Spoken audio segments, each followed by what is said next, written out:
please, to number 4, Shelia Fitzpatrick. Thank you very much. Thanks, Barney. It was our wedding anniversary yesterday. This I wrote last year for our wedding anniversary. Ocean. A cool wind breathes over the coast. Relaxed in its hush, we celebrate the freedom of the ocean. Toasting our 30 years, sipping wine, sailing. Picnicking on deck, shoulders exposed to the June sun, and gripped by the melody of our favourite song. Nestling together, we danced.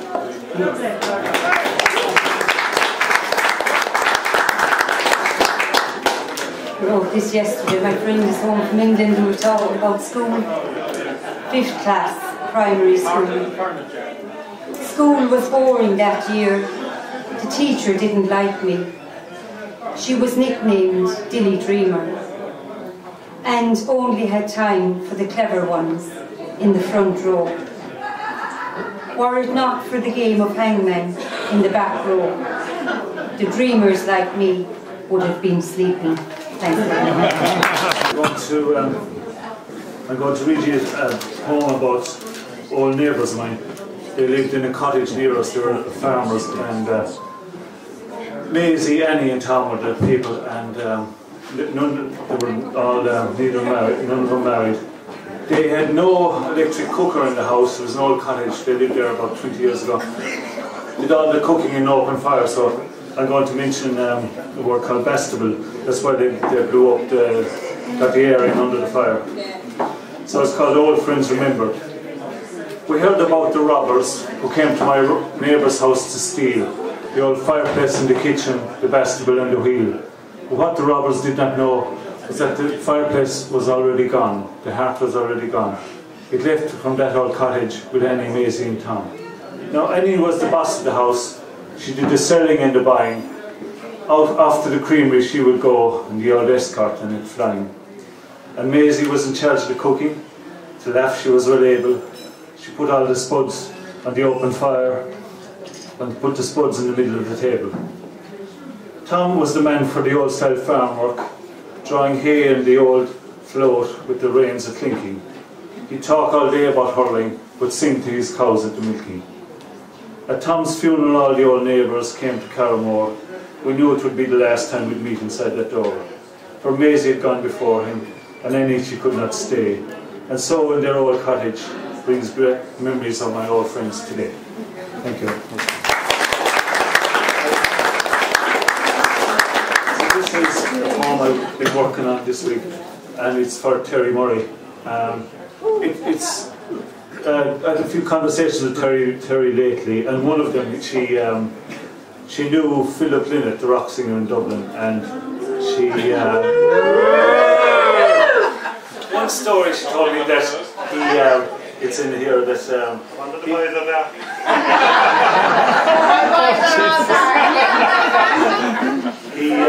he was trying to go out with a Dublin girl, but it seems her father found out and threw him down the stairs. That's right.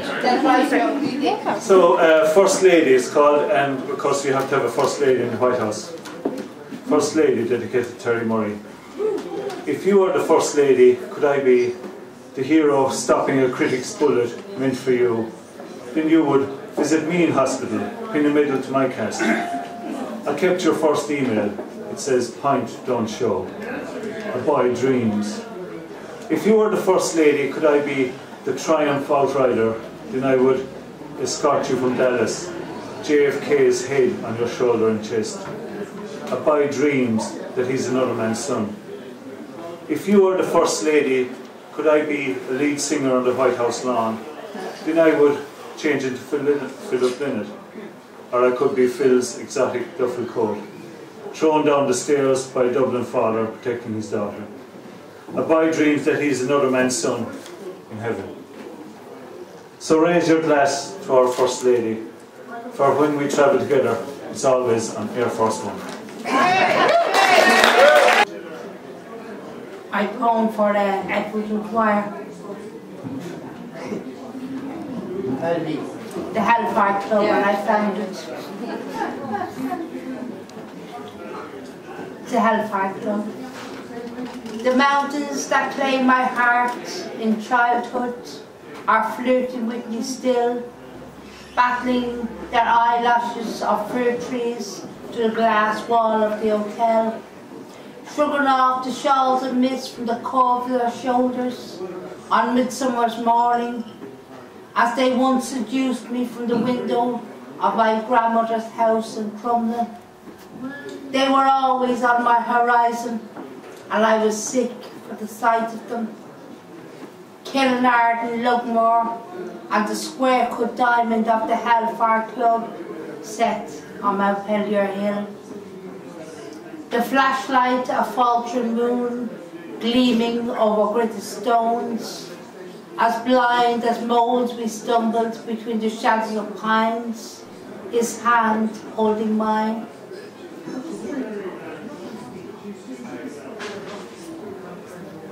Eclipses of oil between his fingernails, proud of his manhood, still he shuddered at the sudden hooting of an owl and scurrying of paws over needles and weeds. Inside the Hellfire Club, the serpent was a coil of rope discarded on the concrete floor, and it hissed at us with a twisted tongue. The atavistic knowing in me lured his flesh to mine with my fingers and my mouth into darkness and waited for the alchemy of sunlight to transform the windless shell into an enchanted castle.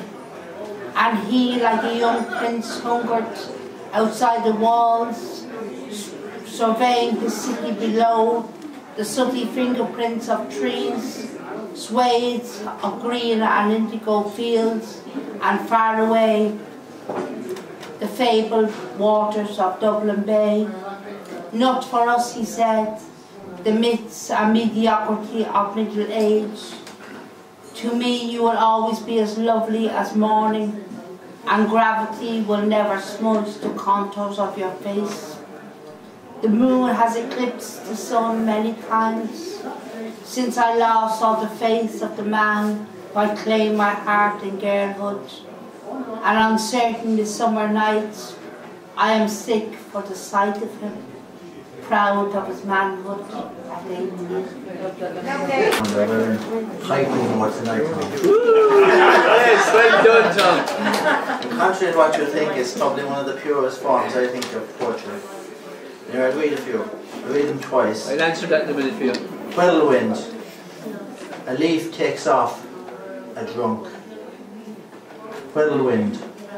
A leaf takes off a drunk. No thaw in the morning frost. Silence. No thaw in the morning frost. Silence. Drops. There's a cloud out back. Drops. There's a cloud out back. Morning frost. Robin searches for the first bite. Morning frost. Robin searches for the first bite. Change. Yellow leaves on ground, naturally. Change. Yellow leaves on ground, naturally. On the dawn lawn, trees are stretched in silhouette. On the dawn lawn, trees are stretched in silhouette. Cactus, mother without a care anymore.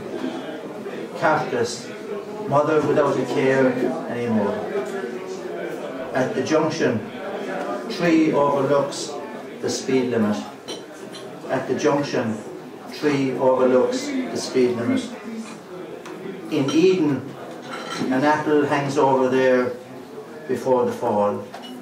In Eden, an apple hangs over there before the fall. Drowned flowers in a window box, back from the dead. Drowned flowers in a window box, back from the dead. Rock in a bag, spuds contain more than queens. Rock in a bag, spuds contain more than queens. One more. After cremation, there is less for the wind to blow about. After cremation, there is less for the wind to blow about. And as I said last week, we had actually 30 poets with one haiku each to be very short and neat.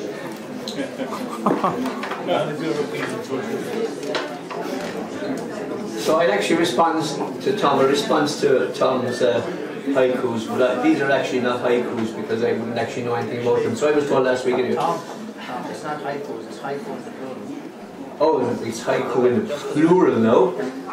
Haiku in the plural. Haiku is not plural, it's just haiku. Oh, we'll start the fight now in a minute. That's Okay, well here's my haiku anyway. Haiku cuckoo. No sense in building to hatch one egg. Haiku cuckoo. I thought I'd get there first, but there were 4 eggs there when I got there. Haiku cuckoo. No use in asking for a DNA when he's almost fully fledged. Haiku cuckoo. All I done was lay an egg. Now I'm a celebrity. Haiku cuckoo. A selfish, lazy, inconsiderate. What else could you call him?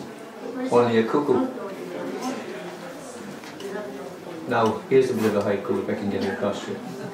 Fisherman's wife leaves note for husband. Too late, gone to cast her purse in fishmongers.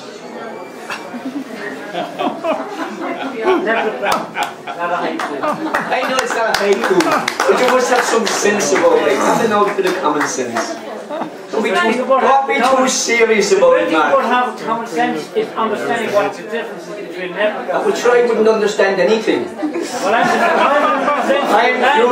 I'm one of the poets here that's pure stupid. Stupid.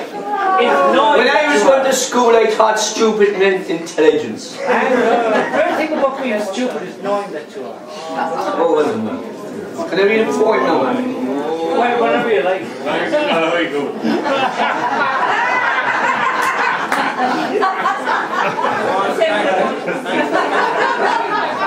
This is actually, I suppose, I would be thinking along the lines of Barney retiring. Time is an entity in itself. It holds no boundaries, makes no stops, waits for no one. Sometimes we can be slow to understand or recognize when someone has given more than their all, expecting more from a well that has run dry, part of an old cliche that makes us wonder why. Life has its way, riding high in April, shot down in May. You have climbed Jack's Hill to fetch many a pail of water, only to quench the thirst of others. The next pail you fill is not for Jill. It's yours to spill, in your own time, on your own self, wherever you may choose. Forget about Jack and Jill now. Retirement is your time, and we wish you well. Thank you. That's not a haiku.